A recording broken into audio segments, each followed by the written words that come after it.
I am the tofu golem. Please enjoy the video. You start by mounting a narrow laser and a clear container on a level surface, so measurements stay repeatable.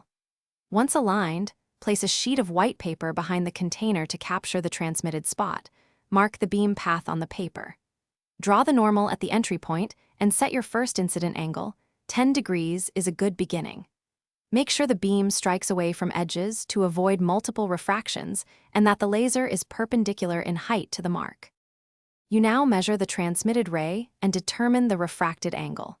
Once done, carefully trace both the incident ray and the emergent spot, then extend lines back to the normal to read angles with your protractor.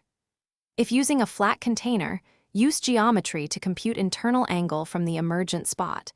If you have a semicircular block, reading is direct because the exit is normal. Make sure to repeat for multiple incident angles and record each incident and corresponding refracted angle.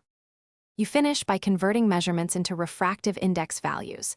Compute n equals sin of the incident angle divided by sin of the refracted angle for each trial, then average them. Once done, compare results. Water should be about 1.33 at room temperature, so large deviations signal errors.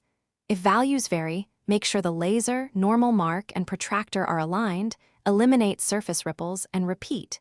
If needed, remeasure using smaller incident angles to reduce systematic error. Thanks for watching. Consider subscribing if we helped you today.